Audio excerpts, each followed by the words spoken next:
It's party time in Ottawa, folks, but you're not invited. You are picking up the tab, though. The Fed spent $500,000 throwing awards parties for bureaucrats between 2012 and 2022. And no, your ears are not deceiving you. You did, in fact, hear that right. Awards parties for bureaucrats. Every year, the federal government holds glitzy galas to bestow bureaucrats with expensive custom-made trophies. All told, these parties cost you about 476,000 smackers over the decade. Meanwhile, federal departments have consistently failed to meet half of their own performance targets. The parties have featured professional photographers, a literal red carpet, catered menus of charcuterie, cured Arctic char and duck prosciutto. They've hired speechwriters, have lavish venue rentals, and trophies made of antique gold, clear crystal, and beveled black glass. It's not the Oscars, not the Golden Globes, not even the Junos. Folks, it's the Public Service Award of Excellence.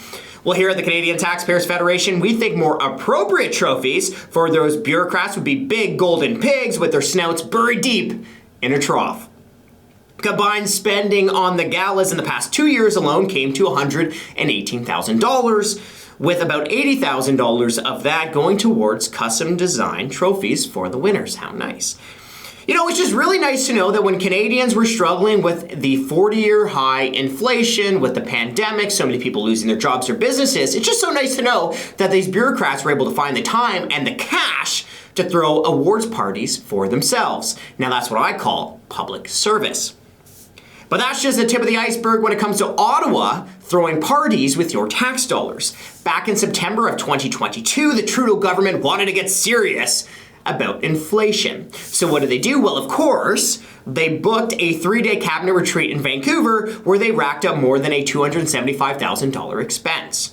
Because nothing screams fighting inflation like billing struggling taxpayers for a New York strip loin with sauteed prawns and a lobster tail.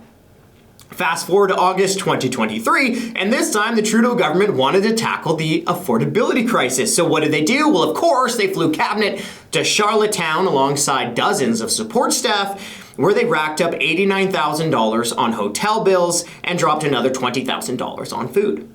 Then, of course, there was the coronation for King Charles back in May. This time, the feds decided to fly 102 delegates to England, where they racked up more than $500,000 in costs that you, dear taxpayer, are paying. They even expensed their beer and wine purchases to you. And who can forget Governor General Mary Simon spending $71,000 at Ice Limo Luxury Travel during her 3-day trip to Iceland last fall. The cherry on top? Her hotel was a 700-meter or about a 10-minute walk away from the main conference center. And of course, there was a time that Simon and her band of bureaucrats spent almost $100,000 on fancy airplane food during a week-long trip to the Middle East. And let's not forget that Prime Minister Justin Trudeau's vacations have cost taxpayers almost $700,000. There was one to Jamaica, one to Montana, and one to Defino in British Columbia.